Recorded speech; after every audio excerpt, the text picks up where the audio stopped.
we have the big fight. I spoke with Bomac. I spoke with Derek James. How do you see that happening? What do you see happening there? It's a pick 'em fight, man. I mean, how can you pick one over the other? Because you can find reasons for both of these great fighters to win. You can see how Crawford can win. You can see how Errol Spence can win. But I can tell you what, I really like that Spence is really coming out of his shell a little bit and really showing that dog that everybody that truly knows him knows that he has in him. I love the fact that he's coming out. He's candid. He's candid with his sound bites. You feel me? And Agreed. I like that energy that he's giving. He said, "Hey man, you ain't gonna catch the big fish with a fishing pole. You feel me? I'm the biggest." So I like that energy, and I think I think Crawford was a little bit taken back when you look at that press conference. When you look at the press conference, because the battle of war has already begun. And when you look at the energy that Errol Spence brought to that press conference, it was refreshing. It was new. It was refreshing. And I don't think everyone really thought Errol Spence was that verbal. Yeah. But I like that from him. I like that from him. And that just goes to show you that this fight is going to be it's going to be a tug of war, bro. They're not going to give an inch. And I predict that the first 3 rounds of this fight could mirror Tommy Hearns and Marvin Hagler. Wow.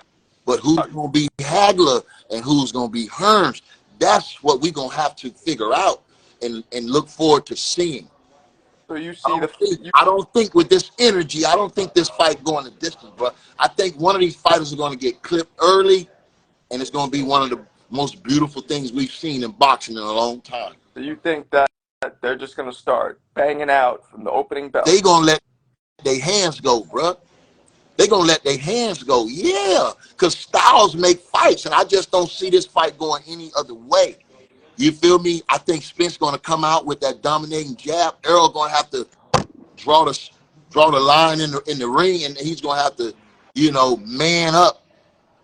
Man up. Right. If he prevent man down. If he want to prevent man down, he's going to have to man up. I think it's going to be a hell of a fight. I think it's going to be a hell of a fight, but I like Bud. I just think Bud set them traps. Bud is one of the best counter punchers in the business. And he don't just counter you. He set that counter punch up where it's an explosion all of a sudden. Kind of reminded me how you did it a little bit, no? I mean, I told you I see a lot of resemblance of how I approach the game with Bud Crawford when I say he really don't see none of those guys. He really don't see none of those guys, and I didn't see none of those guys. I don't care what the name was. It didn't matter to me, bro.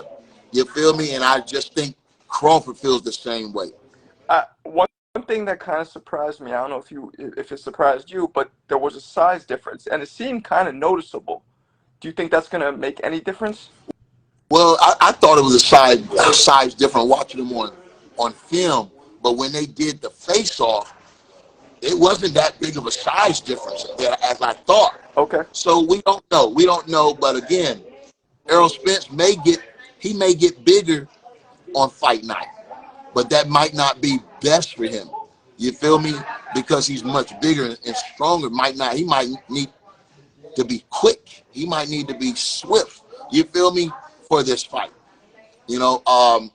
He's saying he's going to break Crawford down. I think he needs to have a plan B and a plan C in case that aggressiveness don't work. He might have to fight out of his counter punching stance. He might have to let Crawford throw and counter. You feel me? He might have to fight out of his defense in order to get Crawford where he wants him. So don't go in there thinking that you're just going to move forward, track him down, and break him, because you might be falling into one of his traps doing that. You feel me? Sometimes that false sense of security can be your biggest detriment in boxing.